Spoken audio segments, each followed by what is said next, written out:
In this challenge review, we're going to go ahead and create the coin behavior.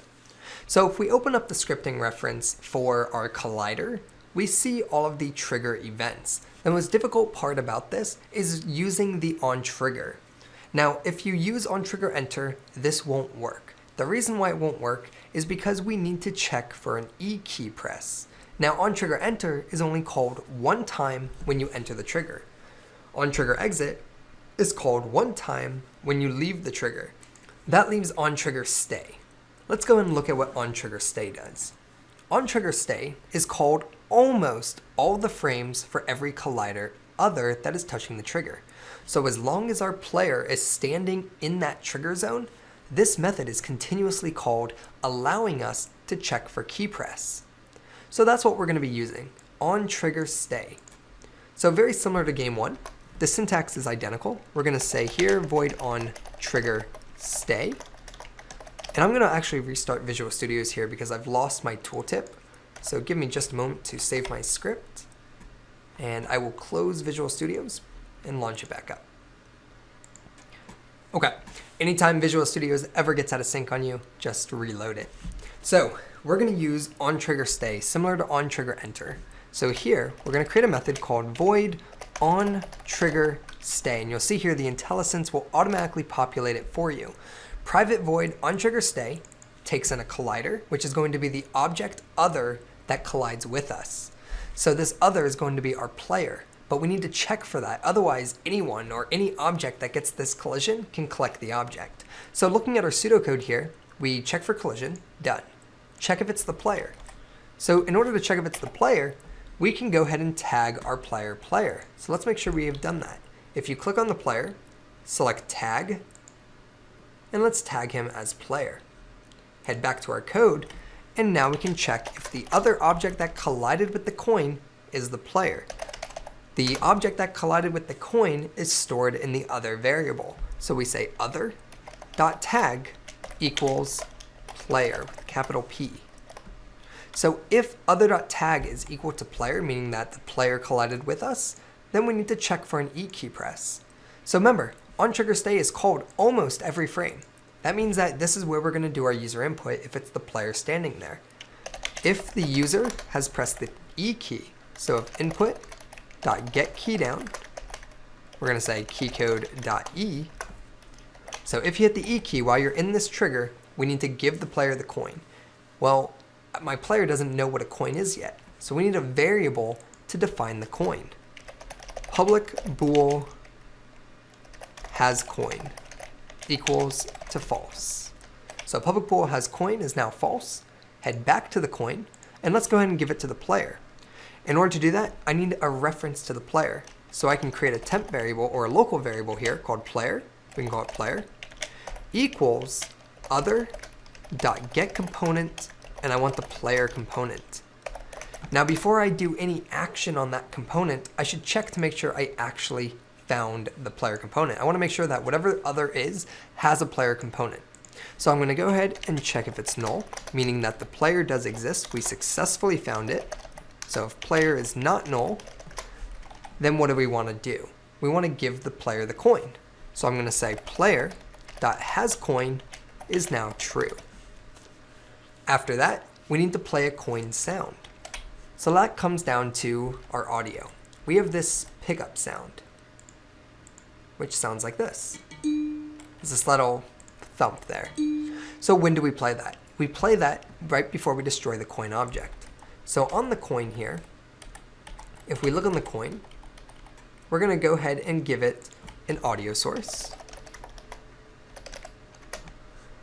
We're going to give the coin an audio source, and then we're going to go ahead and play the pickup sound.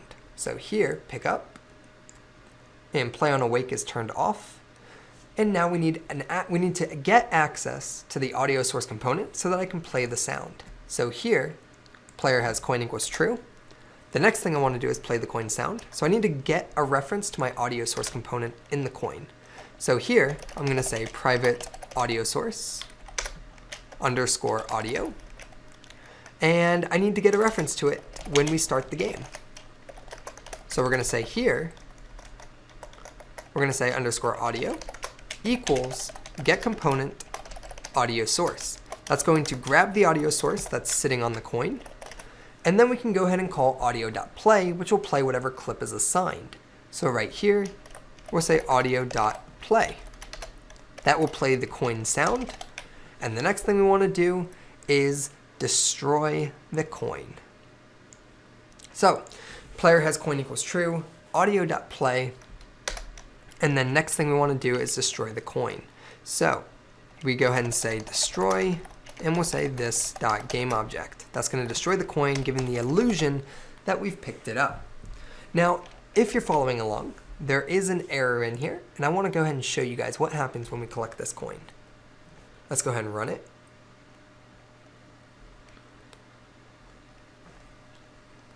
Let it compile.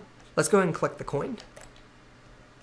All right, right now, oh, whoops, I must have forgot to set it to be a trigger. Click on the coin, make sure isTrigger is set to true. Let's go ahead and rerun this.